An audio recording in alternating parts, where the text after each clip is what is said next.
Hi friends, welcome to Ishant Reddy channel. సింపుల్గా టేస్టీగా 5 మినిట్స్లోనే రవ్వ లడ్డు ఎలా చేసుకోవాలో నేర్పిస్తాను. ఇది 1 వీక్ టు 10 డేస్ వరకు నిల్వ ఉంటుంది. ఒక కడాయి తీసుకొని అందులో 1 టేబుల్ స్పూన్ ఆఫ్ గీ అయితే యాడ్ చేసుకుందాం. 1 కప్పు జీడిపప్పు, 1 కప్పు కిస్మిస్ తీసుకుందాం. జీడిపప్పు కిస్మిస్ వద్దనుకుంటే స్కిప్ చేసేయండి, అదైతే మీ ఇష్టం, మీ ఆప్షన్కే వదిలేస్తున్నాం. గీ అయితే హీట్ అయింది. ఇప్పుడు కిస్మిస్ జీడిపప్పు అయితే దోరగా గోల్డెన్ కలర్ వచ్చే వరకు అయితే ఫ్రై చేసుకుందాం.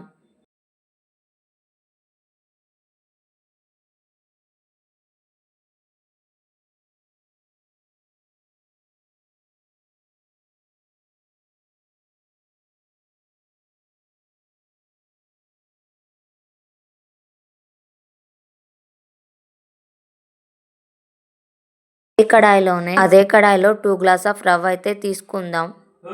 ఈ 2 గ్లాస్ ఆఫ్ రవ్వను అయితే మీడియం ఫ్లేమ్ మీద మంచి కలర్ చేంజ్ అయ్యే వరకు అయితే ఫ్రై అయితే చేసుకుందాం. ఆ ఫ్రై అయ్యేలోపు ఒక కొబ్బరి గిన్నె తీసుకొని 1 కప్ ఆఫ్ కొబ్బరిని అయితే తురుముకుందాం.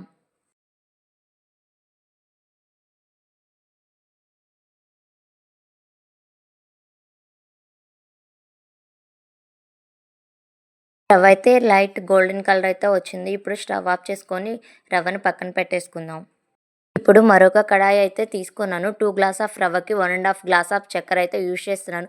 స్వీట్ ఎక్కువ తినే వాళ్ళైతే 2 గ్లాసెస్కి 2 గ్లాస్ ఆఫ్ కూడా తీసుకోవచ్చు, కానీ 1.5 సరిపోతుంది. ఈ చక్కెరలో ఒక 100 గ్రామ్స్ ఆఫ్ వాటర్ అయితే యూజ్ చేస్తున్నాను. లైట్ తీగ పాకం వచ్చే వరకు అయితే చక్కెరని వేడి చేద్దాం. చక్కెర అయితే స్లోగా అయితే కరుగుతుంది. కొంచెం సేపట్లోనే మనకి పాకం అయితే రెడీ అవుతుంది. లైట్ తీగ పాకం అయితే వచ్చింది నాకు. ముందుగా పెట్టుకున్నటువంటి రవ్వని నేను ఇందులో మిక్స్ చేస్తున్నాను. అంతా మిక్స్ చేశాక ఎండు కొబ్బరి ముందుగా తరుముకుంది 1 కప్పు ఇందులోనే యాడ్ చేద్దాం. యాలకులు అయితే ఒక 2 అయితే యాడ్ చేద్దాం. ఇలాగే మిక్స్ చేస్తూ ఒక 5 మినిట్స్ అయితే దీన్ని ఉడకనిద్దాం. ఇలాగే 5 మినిట్స్ తర్వాత స్టవ్ ఆఫ్ చేసుకొని పక్కన పెట్టుకుందాం. ఇది తర్వాత ఒక 15 మినిట్స్ వరకు ఆరనిద్దామండి. 15 మినిట్స్ తర్వాత అయితే బాగా నీట్గా వస్తుంది లడ్లు చేసుకోవడానికి. పొడి పొడిలాడుతుంది ఇది. 15 మినిట్స్ తర్వాత అయితే చూడండి, ఇలా వచ్చింది రవ్వ అంతా. నాకు కొంచెం గడ్డగా ఉంటే మాత్రం అంతా కలితిప్పండి, నార్మల్గా వచ్చేస్తుంది, ఆరిపోతుంది కాబట్టి పాకం పట్టాం. ఇందులో ముందుగానే కాగబెట్టుకొని చల్లార్చుకున్న పాలైతే నేను కొంచెం కొంచెం యాడ్ చేసుకుంటూ ముద్దలైతే చుడుతున్నాను. ఇలా చేస్తే రవ్వ లడ్లు చాలా అంటే చాలా టేస్టీగా ఉంటాయండి. ఒక 10 to 15 డేస్ వరకు స్టోర్ అయితే ఉంటాయి, నార్మల్గా చేసిన దానికన్నా కూడా. చూడండి మీరే ఇక్కడ నాకు రవ్వ లడ్లు అయితే ఎంత బాగా వస్తున్నాయో నీట్గా. మీరు కూడా రవ్వ లడ్లు ఎప్పుడైనా చేయాలనుకుంటే ఇంట్లో ఇలా ట్రై చేయండి. పాకం పట్టి చాలా అంటే చాలా బాగుంటాయి.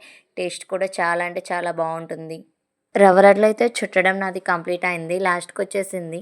మీరు కూడా అంతా ఒకసారి చూసేసేయండి. చూసారా? వావ్, చాలా బాగున్నాయి కదా. లాస్ట్లో కొంచెం గడ్డగడితే మళ్ళీ పొయ్యి మీద పెట్టి కొంచెం వేడి చేయండి, అదంతా ఊడొస్తుంది. వాటిని కూడా ఇలా లడ్లు చుట్టేయండి లాస్ట్లో. వావ్, సూపర్ కదా. రవ్వ లడ్లు ఇష్టపడే వాళ్ళు చాలామంది ఉంటారు. తప్పకుండా మీరు ఇలాగే ట్రై చేయండి. చాలా చాలా అంటే చాలా బాగుంటాయి. 5 మినిట్స్లోనే ప్రిపేర్ చేసుకోవచ్చు రవ్వ లడ్లు ఇలా సింపుల్గా టేస్టీగా.